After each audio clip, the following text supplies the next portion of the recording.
believe it or not, Democrats can still win a majority in the House of Representatives. Here's what it looks like. I'm Matt Robeson. This is Beyond Politics, broadcast on WKXL and available wherever you get your podcasts. I am delighted to welcome to the show David Beard, who's a contributing editor at Daily Kos Elections and the co-host of the Downballot, an outstanding podcast about, I know, wait for it, elections. And he's also the purveyor of some really informative Twitter information. I know that's oxymoronic. I'm actually getting useful, insightful information from Twitter. It happens if you're following someone like David Beard, which I am on Twitter. You should too. David, welcome to the show. Thanks for having me. It's great to have you because we get to talk about, like, you're saying there's a chance. I know I'm quoting from Dumb and Dumber here, but you are literally saying, and there's an article up on Daily Kos about this right now, titled, Democrats Could Still Win a Majority in the House. You're saying there's a chance. You admit right up front that it's not the biggest chance in the world, but there's a chance. So could you walk us through that? How big a chance and what does it look like?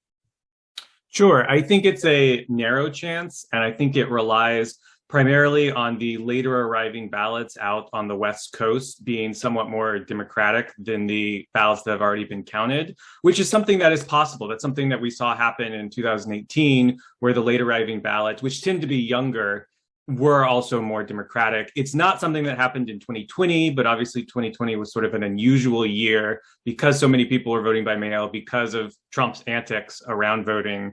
What we saw is actually the vote was either neutral or actually more Republican leaning in 2020. But if the late arriving vote is more Democratic in, these Western states that are still counting, mail ballots and ballots that were dropped off on election day, there is a real chance. So I can just run through sort of briefly the sort of key races that are still really unclear about who's going to win and what'll end up determining that majority. That sounds great. So if I get the thesis here, the core idea is, for one reason or another, you're going to see a late vote. If this works, it's because we're going to see a late vote in Western states that skews young. And we know that Gen Z voting, like basically age 18 to 29, based on CNN exit poll data, skewed heavily toward, I think it was plus 28 for Democrats, according to CNN. So it would skew heavily toward Democrats. And maybe younger voters kind of got their stuff together a little bit late in the process, got their ballots out, their mail-in ballots kind of late. And so we'd see a skew in that direction. So if that holds, here's what it looks like. All right. So let's, I know most people don't like to listen to math. If you don't want to wonk out, this may not be the show for you, but I'm super duper interested. Let's walk through it. Sure. So to start off, there's some races that haven't been called yet or no one's conceded, but are basically very clear who's going to win one side or the other. Obviously, surprises happen. That's why they haven't been called yet, but they're pretty much put away. So I'm not going to go through all of those. But if you assign those out, plus what's been called or uncompetitive, you end up with the Republicans having 215 seats that they should be set in, and then Democrats having 212 seats they should be set in. And what you need for a majority is 218 seats. So that leaves 8 seats that are not clear who's going to win at this point. And Republicans would need to win 3 of them to get a majority, and Democrats would need to win 6 of them. So obviously Democrats do have the tougher road because they have to win more of these toss-ups than Republicans do. So I'll start just in alphabetical order. So the first 2 seats that are still up in the air are in Arizona. It's Arizona's 1st district, where Democrat Jevin Hodge is taking on Republican David Schweikert, who's this sort of very scandal-plagued incumbent Republican whose seat is now slightly more Democratic because of redistricting. So Hodge is actually up there. He's up by 1.6 points, 1.6 percentage points, with about 86% of the vote in, and that's entirely in Maricopa County. So we're just waiting on those Maricopa County, sort of daily big vote drops to come through. The big question is, are those vote drops, going to be a little bit more Republican leaning because they were mostly mail ballots dropped off on E-Day? And the E-Day vote, people who actually go in and vote on election day, particularly in Arizona, extremely Republican. Mm-hmm. The mail vote, extremely Democratic. So the sort of unknown question here is, like, if you had a mail vote and you went and dropped it off on election day, is that because you're a mail voter who's just running late?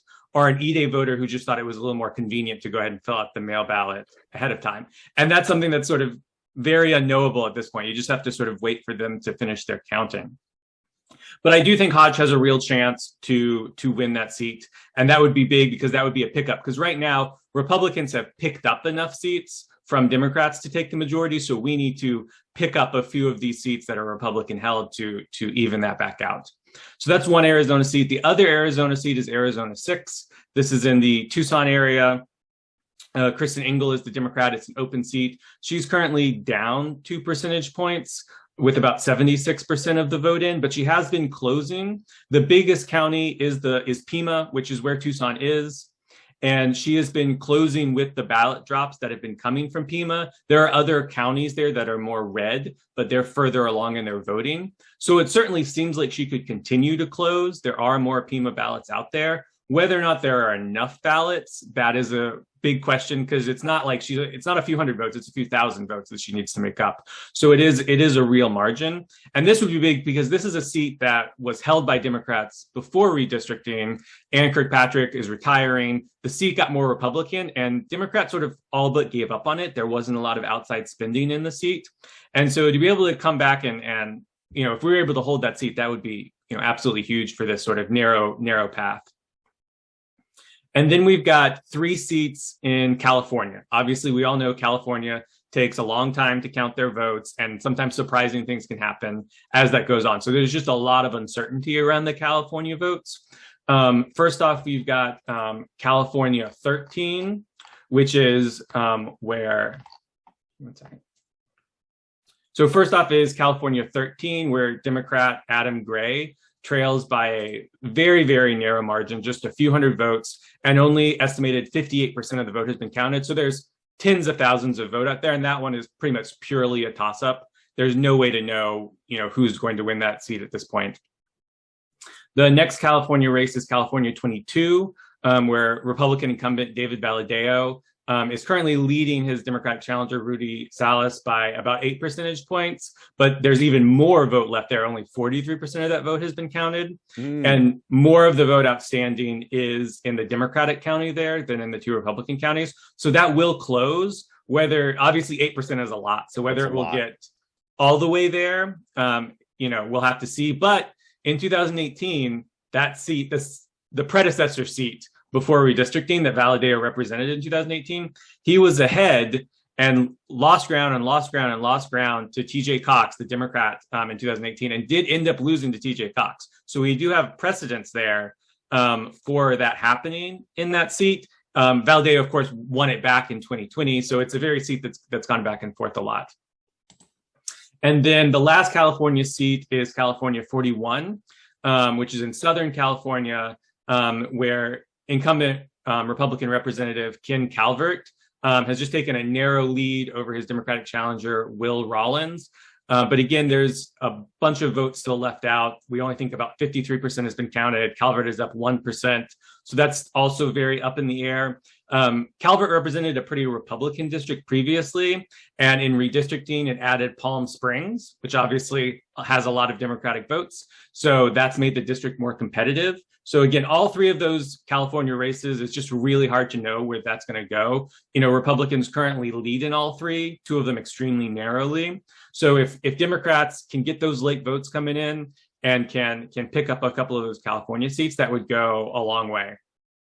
So before we go any further, it sounds like a lot here up in the air, but I think what I heard in all of that is there's a reason you can create a thesis for any of the, let's call it 4. Are we putting Hodge in Arizona 1 in kind of the win column at this point, or the likely win column? I would say he's more likely than not. I wouldn't say he's firm enough to stop looking at the race, but I would guess more likely than not he probably holds on. So out of the 5 that you just listed, you can kind of put a thesis together for any of them, but it does seem like it's a bit more of a stretch for some. It's like, wow, you got to overcome 8 points. That's a lot. We've seen that movie work out before, but it's still a lot. On the other hand, you have a situation like California 41, where Will Rollins is down by less than 0.5%. you could really see that. So there are some genuine coin flips going on so far. And the reason I'm pausing you here is I think you're about to hit the one that has probably gotten the most national attention and will continue to. Am I right? Yes, yes. And that's the one where the vast majority of the vote has been counted. The big difference with all of these races, in Arizona and California, which we talked about, and then in Oregon and Washington, which we're going to talk about in a minute, all of those states still have a ton of vote to count because there's so much mail votes that come in late. That is not the case in Colorado. Colorado has counted the vast majority of their vote in Colorado 3, which I'm sure many people know Lauren Boebert represents, this sort of very far-right, crazy Republican. Adam Frisch is her Democratic challenger. He led for a long time after Election Day. She has narrowly taken the lead by just around 1,000 votes, give or take. And the big question is we just don't know if there are votes outstanding in places. There are certainly some provisional ballots that may or may not get counted, but that could be that could be in the hundreds. We just really don't know. Obviously, if there aren't a lot of batches of votes anywhere, she will probably hold on because these last few batches gave her a small but real lead. But I wouldn't count it out entirely just because there's still things we don't know for sure at this point.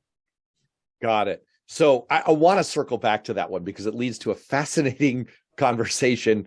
Well, I don't know. I don't want to oversell because we want to talk about recounts, but I think it's certainly fascinating because the whole balance of power could be in the balance. Do you want to just hit Oregon or round out here and then we can circle back? Sure. So the last two seats is one in Oregon and one in Washington State. In Oregon, Oregon's 5th district, the Democrat Jamie McLeod Skinner trails by just about 2.4 percentage points, but that has been closing. There's about 84% of the vote in, so a lot of the vote has already been counted, but there is still enough vote out there that she could close. I think that one I may say is behind sort of the Colorado situation. That one may be the least likely of us to get there because there's still votes, but there's not a huge amount of votes like some of these Arizona and California seats. But there is still a path, if narrow. And then the last seat is Washington's 3rd district, where the big Trumpist candidate, Joe Kent, defeated the Republican representative who had voted for Trump's impeachment. And he's facing Marie Gluskamp Perez, who is leading by 2.2 percentage points. Again, a lot of the vote left, only about 70% of the vote has been counted. So we're waiting on a bunch of, significant vote drops there to see, but she is ahead.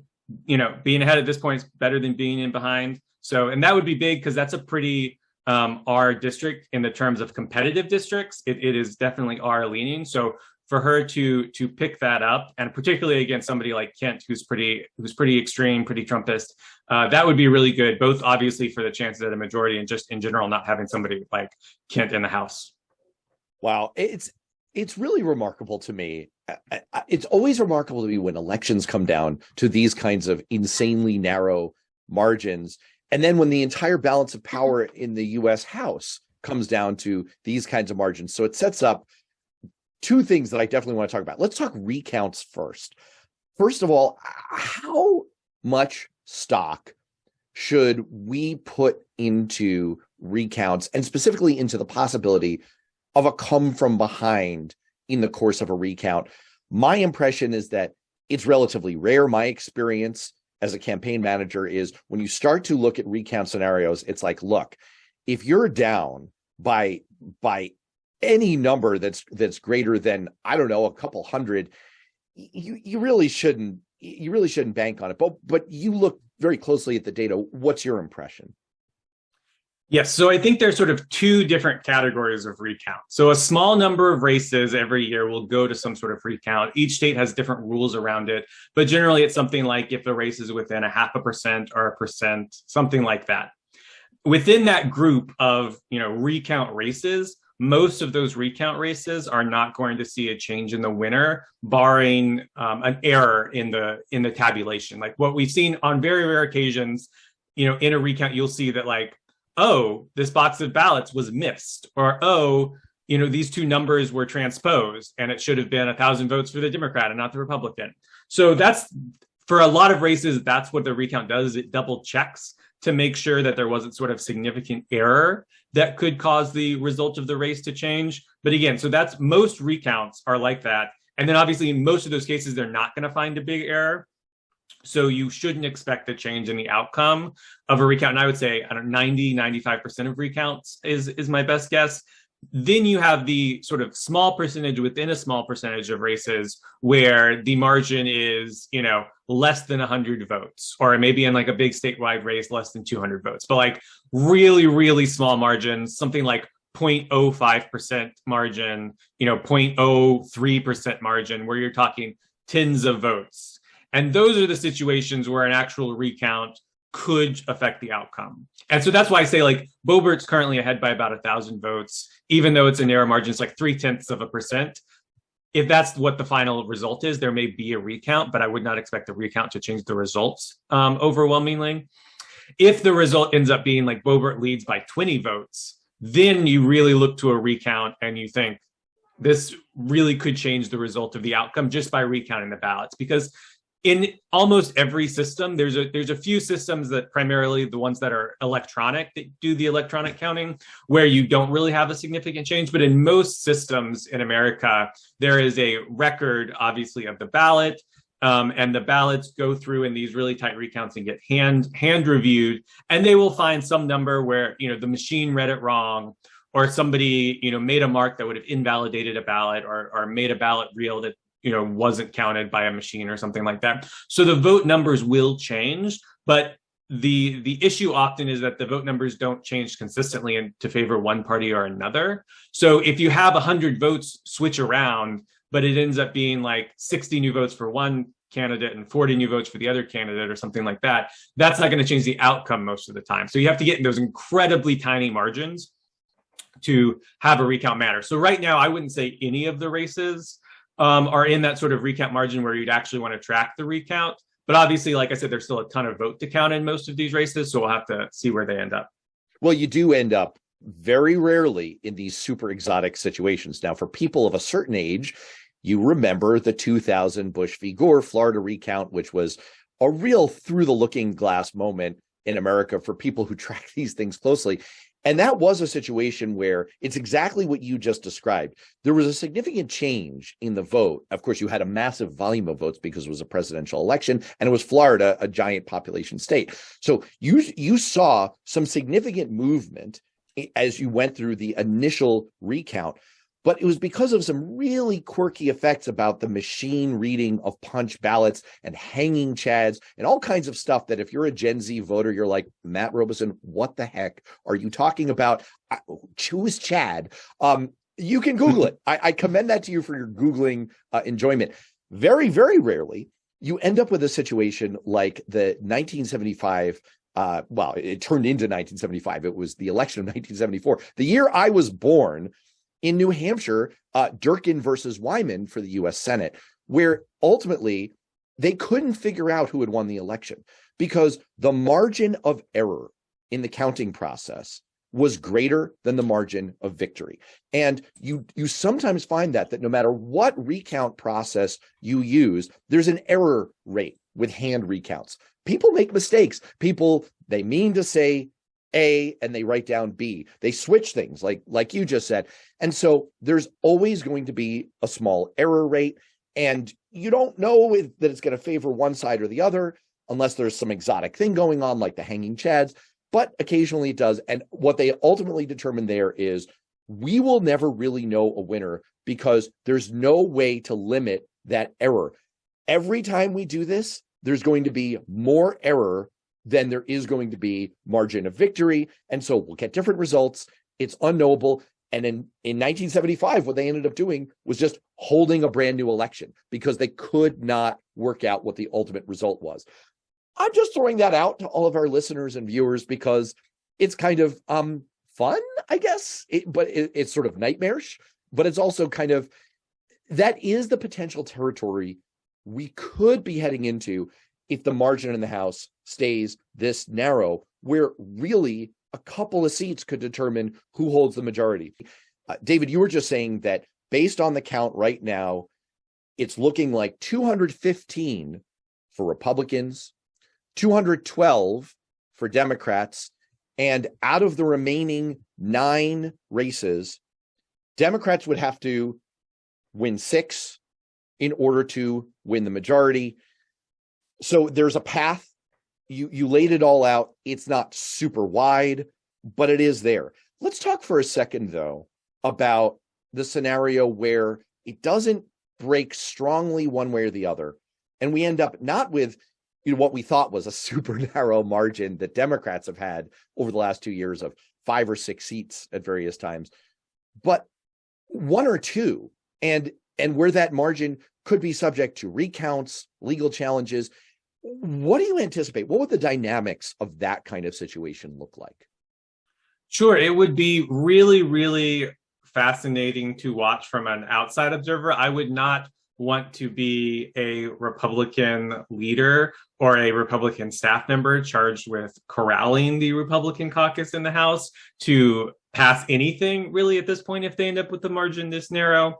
But, we'll see what they can do. I think there's a few questions there. To start off, like the possibility that there's a recount or some sort of vote challenge, which means that there is, potentially 1 or more seats that are not resolved by January 3rd when the House meets, means that there's not a member seated at that point. Because if you don't have, from the state, a certificate or sort of an official recognition of who won that race, then no one would be seated. This is an extremely unlikely possibility, but theoretically you could end up with like 217 and 1 seat where a winner has not been decided by January 3rd. And at that point, you would be thrown into total chaos because the House couldn't elect a leader, assuming that everyone stayed in their camps. You need a majority to elect a speaker. And so, the House would really struggle to function.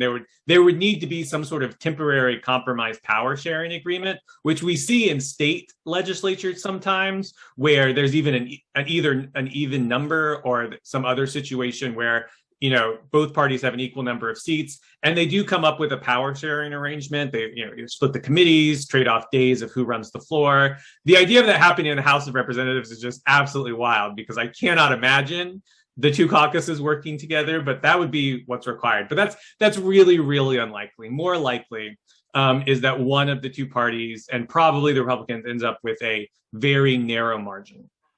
Now, Democrats have worked with a narrow margin over the past 2 years, usually of 5 seats. They've had a margin of 5 seats. At times it's been 4 seats because we had lost a special election earlier in the summer and then won it back with the Alaska special election in August. So there was a margin of 4 seats for a while. But the key to that sort of narrow margin, I would say, is having Nancy Pelosi leading your caucus, because, she's not perfect, but she has some really, really good qualities. And one of those is like leading an unruly caucus of Democrats, keeping them together, getting the votes whenever you need the votes. Like, one of the things, Nancy Pelosi has been leader for 20 years. And one of the things you can count on is if she says she has the votes, she has the votes, even if it's very narrow. So, the Democrats have been remarkably successful during that time period of a narrow majority. Does Kevin McCarthy have those qualities? I'm not sure. And is Kevin McCarthy going to be the leader of the Republicans come 2023? Not sure, because there are definitely Republican representatives who are not a fan, who are going to make noise about getting somebody else. And the narrower the margin is, like the speaker needs, 218 votes, assuming everybody votes, to become speaker. So you can't have, 5, extremist MAGA Republicans deciding they want to, vote for Donald Trump or somebody else to be the speaker because they don't like Kevin McCarthy. That would end up with a Democratic speaker if it splits, 216 votes for a Democrat, 215 votes for McCarthy, and like 3 or 4 votes for crazy Republican guy. Like that ends up with a Democratic speaker, at least temporarily. You have to assume that Republicans would eventually get their act together if they have a majority, but there's just a lot of questions out there.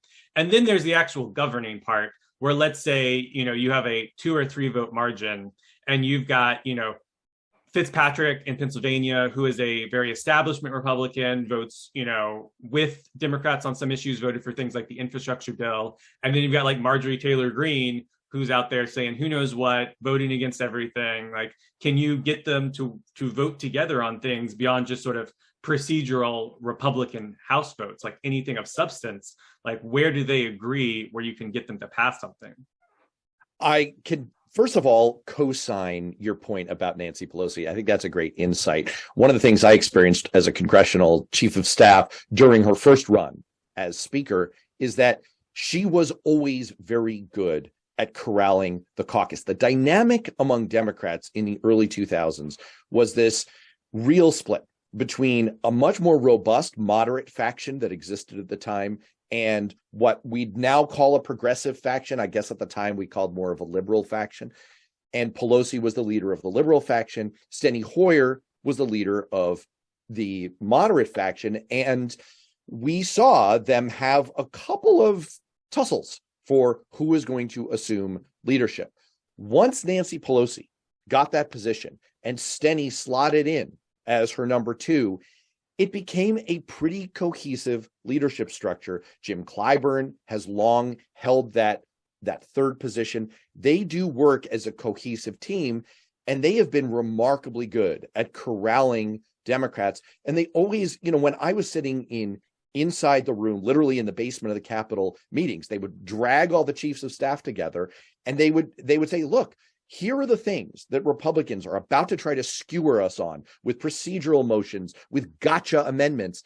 And here is why you cannot let your boss slip on these things, even though it is going to be painful. We will have your back in the upcoming election, but you cannot slip, because then we lose control of the leadership of the House. We lose our majority in that moment, and then it's utter chaos. They have a good job. They've done a good job at this. And Democrats are used to that kind of a structure. So I agree with you. That is a major strategic asset if that scenario comes to pass in Democrats' column.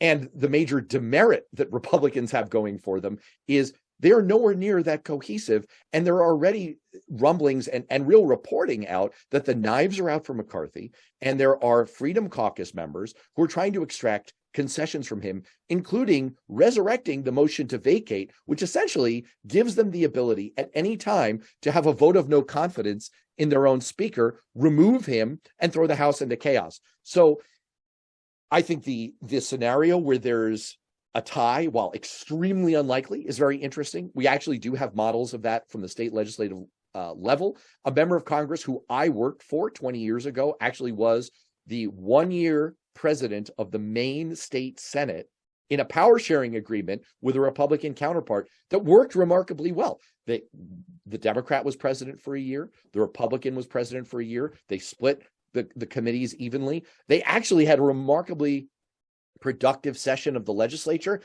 I agree with you. There's no way I see that happening in the U.S. House.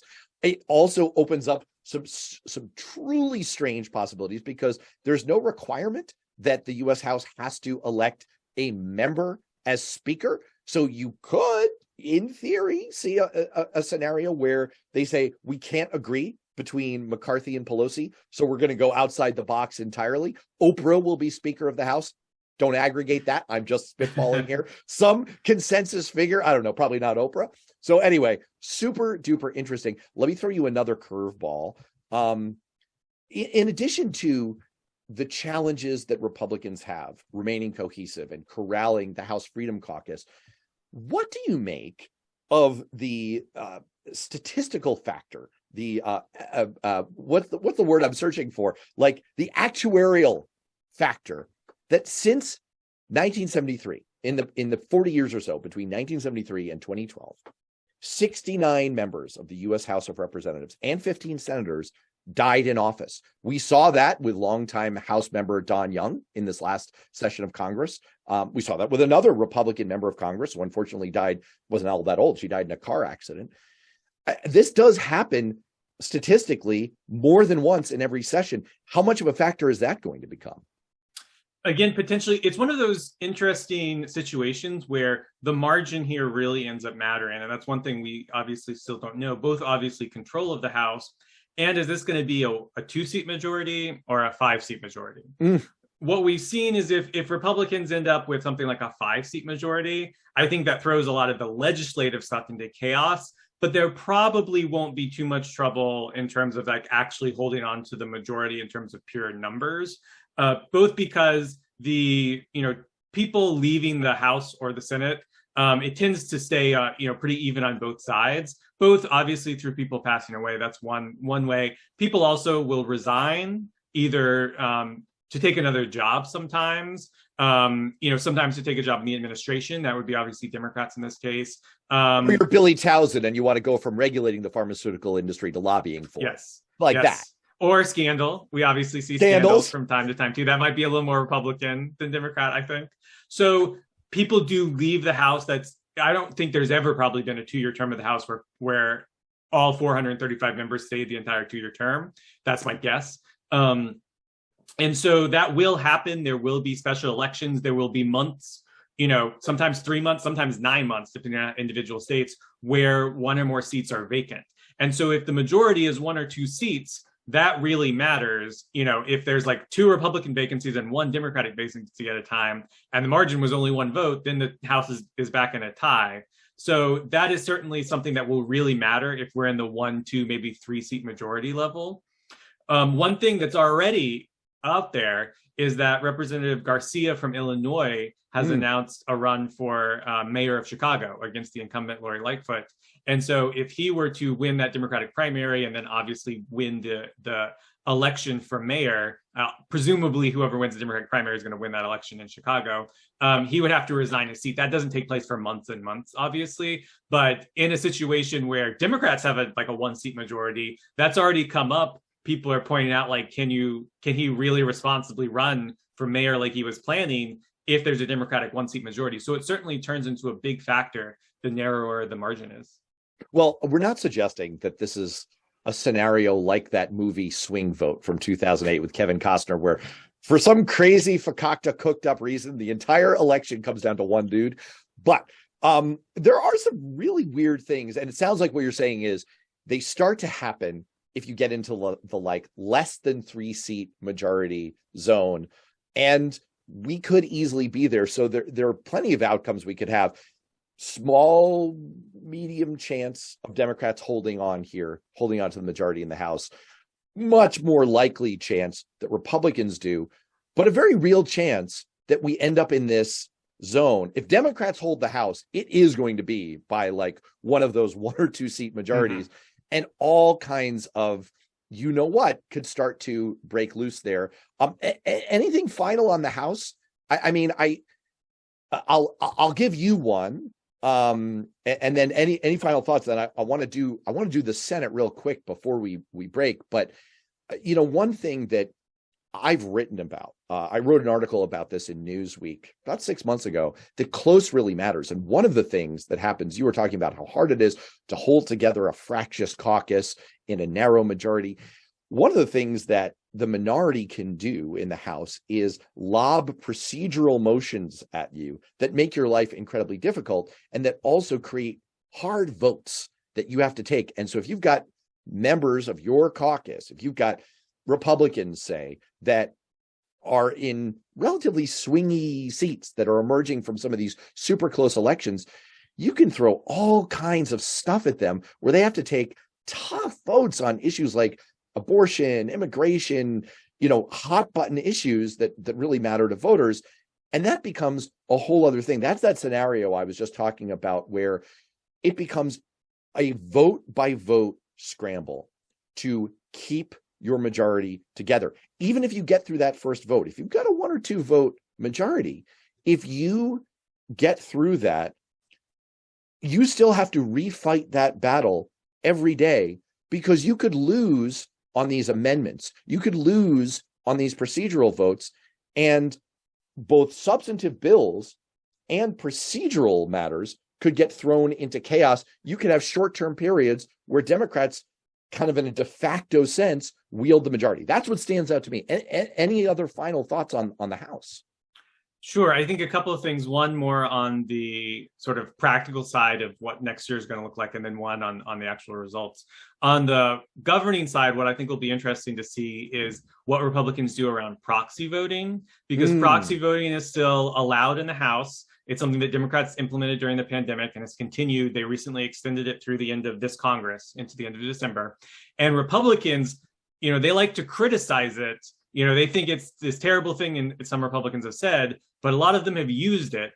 And one of the things that proxy voting does is it makes it a lot easier to run a caucus, because you can just be like, a lot of people are out, but they've all sent in their proxy votes. It's a lot fewer people to corral. It's just a lot more streamlined. Nobody ever misses a vote if they can just proxy vote it. Right. But Republicans, who I think the idea before this was that they were going to maybe end the proxy voting if they took the House, now has a big question to answer in terms of, are they going to keep it and try to make their lives a little easier? Or are they going to get rid of it and make it so that they have to make sure that every single one of their members is in the building and voting every time there's a vote that matters? Actually, and I'll just add a tiny wrinkle to build on that. It is super interesting in that regard that a lot of these super, super tight races that you listed off at the beginning are in the West. And so that becomes a factor logistically when everyone starts to smell jet fumes on Thursday afternoon, because they so desperately need to get and want to get back to their districts, their families, their campaigning, their lives. And so you lose people. You lose people to illness. You lose people to logistics, to I just have to catch a flight all the time. And you're right. That's super fascinating. Mm-hmm. And we've seen, similar things already happening in the Senate, where obviously there was essentially a one vote margin with Vice President Harris as the tiebreaker, where, votes were occasionally held open for hours to wait for the final senator's plane to land and for them to get there. Or if they had something that they had, already been at, they were holding open votes to get that last vote in, which is what happens when you have that margin. And then on the results overall, I think one thing to take away is that when the House is often, in a larger margin, the big thing was the popular vote. If one party wins the House by 5 points or whatever, they're going to take a majority of seats, and that's really it. In this sort of extremely narrow margin that we've come up, you see some very small things that normally wouldn't decide control could potentially decide control. And I want to point towards two things. One, multiple trial courts found that states should have additional African-American seats, where African-Americans should get the opportunity to elect a member that they prefer. One ruling in Alabama and one ruling in Louisiana, both of which would have added second majority or plurality Black seats that Democrats probably would have won. The Supreme Court stopped both of those rulings and is probably going to strike down large parts of the Voting Rights Act that led to those rulings. They already heard the case about it. So there's a good chance those two states never get those two seats. But, judges decided that they should have gotten those seats under the Voting Rights Act. And so that would have been 2 seats for Democrats, probably a third seat. Florida is under sort of a different lawsuit process, but a seat in North Florida was also basically eliminated. That was, a Black opportunity seat. So probably net 3 seats out of that. And as we see, that could easily end up being the margin. And then in New York Democrats passed an aggressive gerrymander. It was struck down by the New York top state court by a 4-3 margin, by some very conservative judges that were appointed by former Governor Andrew Cuomo, nominally being Democrats in some cases, but being very conservative in terms of how they rule. They ruled against the gerrymander, despite obviously other states having, Republican gerrymanders, and despite a state like Ohio, their Supreme Court ruled against the gerrymander, but they just went ahead and used it anyway, and were basically dared the Supreme Court to stop them. But in New York, what ended up is a special master drew the map, and we've ended up with a lot of competitive races in New York, a lot of which Democrats are unfortunately losing, which partially is the map, partially there were obviously problems for Democrats in New York. But that combination probably lost Democrats 3 or 4 seats, which again, in a situation like this, could be the majority. Is the bill still going to come due on Ohio? At some point, is the Supreme Court going to have to weigh in on that? Well, that was probably decided at this election. And there was a 4-3 Republican majority on the Ohio Supreme Court, but one of the Republican justices was a lot more moderate. She was the chief justice. The chief justice, right. Yeah. And she was, siding with the Democrats against these gerrymanders that the Republicans were pushing through. She was retiring. And unfortunately, we tried to win that seat, or two of the other Republican seats that were up. Republicans held all three of those seats. I would expect the new, more emboldened Republican majority on the Ohio Supreme Court to give their mark of approval to whatever the Ohio Republicans want to do in gerrymandering going forward. I also expect there to be a ballot initiative. One was passed previously that ended up being sort of a compromise that has clearly not worked in terms of redistricting. I expect a much more stringent redistricting ballot initiative to come potentially for 2024 in Ohio, because I think clearly the people who are pushing the previous ballot initiative recognize that it has failed. And in fact, the Chief Justice wrote that, if this keeps happening, voters may need to go back to the ballot box to actually get the fair districting that they voted for previously. So there's already been calls for it. I would expect that to take place. We've seen it work in Michigan. Michigan was very gerrymandered. It passed an initiative to fix the gerrymandering, the redistricting process. They had a fair, independent redistricting process this cycle. And with ungerrymandered state legislative maps, they took back the state legislature by narrow margins and will control the Michigan state government for the first time in, I think, 40 years. There is something karmically interesting about the fact that while it's bitten Democrats before to go to independent commissions to some degree because they don't get outcomes that are so much in their favor, it is interesting that they benefited from the independent commission in Michigan, and their attempt at an aggressive gerrymander in New York kind of backfired a little bit. Before I let you go, obviously, the other set of elections that we're all watching are in the U.S. Senate. It's coming down to Nevada, Arizona, and maybe if those two aren't dispositive, Georgia. What's standing out to you there? How are you feeling about our prospects in those three? I feel very good. I think Democrats are more likely to hold the Senate than Republicans are to take the House. And as we already said, Republicans will probably take the House. So I'm really feeling good about Democrats holding on to the Senate. In Arizona, Senator Mark Kelly has a pretty comfortable lead. I would expect that to be called within a day or two. I think there's not really any path for Blake Masters to come back. The margins are it's over 100,000 votes. There's less than 500,000 votes outstanding is the estimate. A big chunk of those are from blue Pima County. Something like 100,000 of the 500,000 are from Pima. So there's just hard to see where the votes would come from for him to make up that sort of margin. So that gets Democrats to 49 already with Arizona. Nevada, Catherine Cortez Masto is still trailing very narrowly, but she has been closing and closing. There are still tens of thousands of mostly mail ballots left to count in Nevada. She's been winning those by a healthy margin. I definitely think that she is the favorite. Obviously, we have to wait for these votes to be counted. It may only be 0.5% or 1% that she wins by, but I do think that she's more likely than not to win. And obviously, Arizona and Nevada gets Democrats to 50 seats, gets them the majority with Vice President Harris. And then you've got the Georgia runoff. I think Warnock is in a good position. He obviously very narrowly led the November 8 round. I think he won it by something like 30,000 votes, particularly if the Senate majority is not at play. If we already have those 50 seats, I do think that takes an argument away from the Republicans who are pushing, even if you think Herschel Walker is this terrible candidate and terrible person, which many people do, you still got to vote for him. You still got to make sure Republicans control the Senate. And if that message isn't there anymore, I think Warnock is in a good position to win to run his fourth election in 2 years and hopefully win and get a nice 6-year break, hopefully. Well, amen to that. And folks can find much more analysis from you at Daily Kos Elections or where you co-host the Downballot, which you can get wherever you get your podcasts. David Beard, thank you so much. Yeah, thanks for having me.